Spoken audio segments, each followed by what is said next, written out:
Hey, what's up everybody? I'm Noah from PhoneDog.com, and this is the HTC Legend. This is the successor, or the spiritual successor, to the Hero.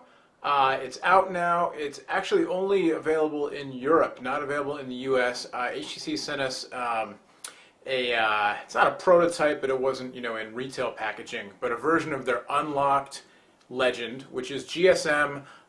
Works on the US on Edge networks only, T-Mobile and AT&T. Over in Europe and parts of Asia and the Pacific, it'll work on 3G. But at any rate, tested it out and back with a full review. And the timing of this actually is interesting because the HTC Incredible for Verizon is coming out soon. Pre-orders available now. Some people actually got theirs apparently, officially available on the 29th of April, which is in 8 days from now when I'm taping this. And the Incredible is kind of based off of the Desire, which is sort of the big brother to the Legend. Desire and Legend introduced earlier this year at Mobile World Congress in Barcelona. No plans yet have been announced to bring sorry, I'm just unlocking this here. No plans yet have been announced to bring the Legend to North America, although we'd think it'll probably show up as the Hero 2 in some way, shape, or form. And yet, the spin-off of the Desire, the Incredible, available now on Verizon. In a lot of ways, the two phones are similar in terms of basic functionality, software, Android 2.1 with the HTC Sense over it. But of course, the Incredible has a larger display, faster processor, and better multimedia specs. Whereas the Legend has this super duper nifty aluminum unibody casing. So this isn't really a dogfight. I'm going to put the Incredible away, but just wanted to show it to you, kind of for comparison's sake, and just to kind of show you it's interesting because, in past times, the couple years past, you'd see these phones released as global flagship devices in Europe, and they would be available, over there, and then you'd kind of get the trickle up effect maybe when they'd come to the U.S. But in this case, instead of the sort of lower on the totem pole Legend coming to the U.S. first, you've got a version of the Desire, the flagship phone, hitting the U.S. in the Incredible. Anyway, whatever. Figured I'd mention that. Point being, this is a review of the Legend, so let's get to it. In a nutshell, I really like this device. A lot going for it. And most of all, I really just like it as an object. The combination of form and function, I just think it's very stylish, very cool, a little bit different.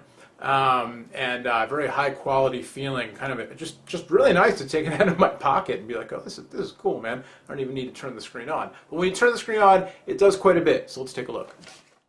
All right, so the Legend, it's an Android 2.1 phone with HTC Sense, the newest version of Sense. AMOLED display, HVGA, 480 by 320, 3.2 inches. It has a 5 megapixel camera on the back with an LED flash and video capture. The display, I should mention also, is capacitive multi-touch, pinch to zoom capable. You've got an optical trackball, optical joystick on the bottom here. 4 buttons. These are actual buttons. They're not soft touch. They actually click, which is something of a novelty these days. You see the touch-sensitive buttons on most of these devices. But these are actual buttons on the bottom. Home, menu, back, and search. Rocker switch on the left, nothing on the right. Micro USB on the bottom. 3.5mm headphone jack on top with your power and screen lock switch.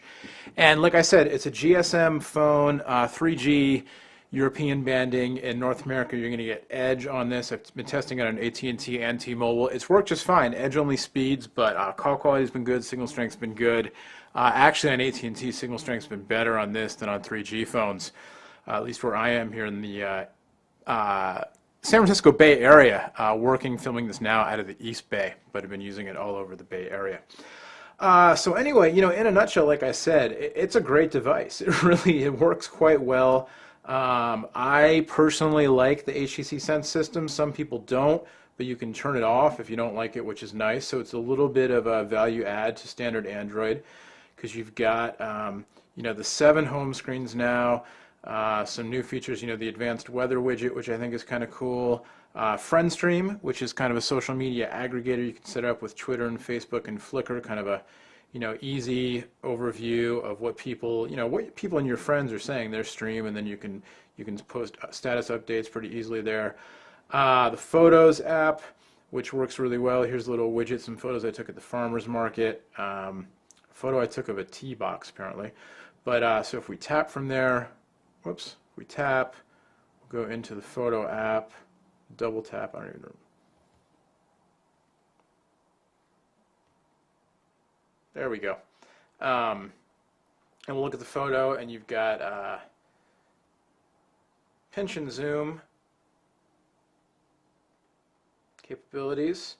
I'm not sure, a little wonkiness there with the touchscreen at first. In general, it's worked quite well for me. Obviously, a little bit of wonkiness. It's a 600 megahertz processor, so it's not the 1 gigahertz Snapdragon that you're going to get on the Desire or the Incredible. So you'll see, I guess, a little bit of a performance hit there. You can use it in web browsing. We'll show you that in a second as well.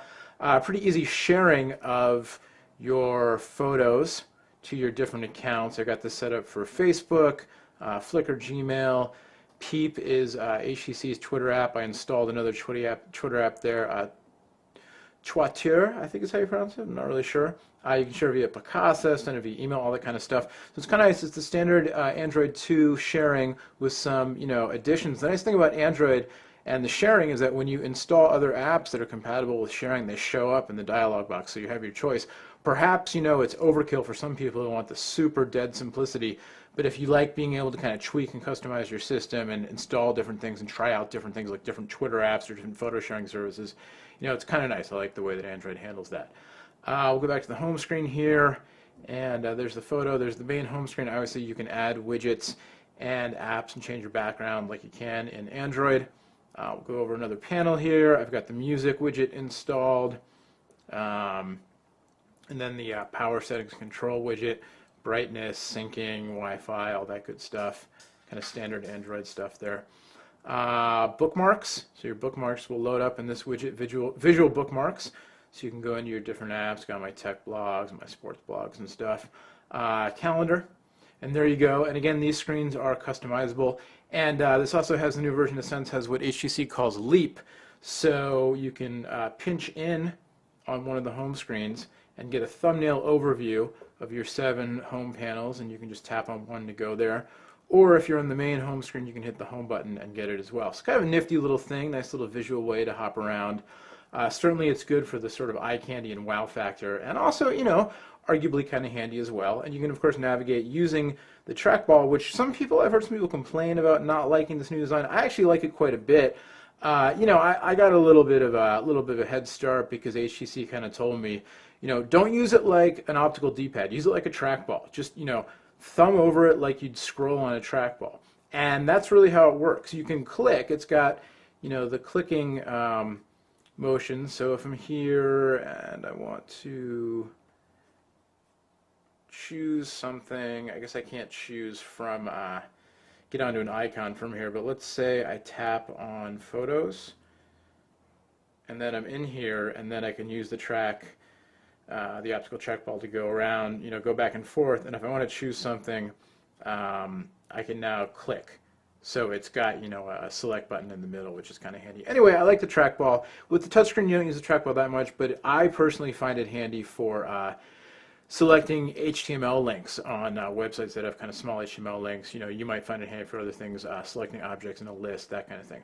Obviously, the standard Android notifications bar that comes down, I think I'm going to hide this because there's probably some personal information in there, because I've got this set up with my personal accounts, because that's what you have to do to test it.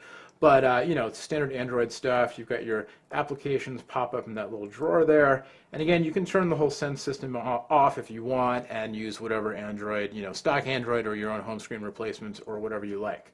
The other HTC stuff, you've got Footprints in there, which is geotagging app. You've got, like I said, Peep, which is their Twitter app. It's kind of a nice, well, actually, HTC's Peep is has a little more meat to it than your standard, like Motorola's Moto Blur Twitter app and their social stuff is pretty kind of, top level, as is HTC's FriendStream. Peep gives you a little more. I personally have been really liking Twitter, however you say it, for Twitter on Android myself. But yeah, you'll like what you like. You've got Wi-Fi, of course, on the phone. We showed you photos real quick. The camera works pretty well.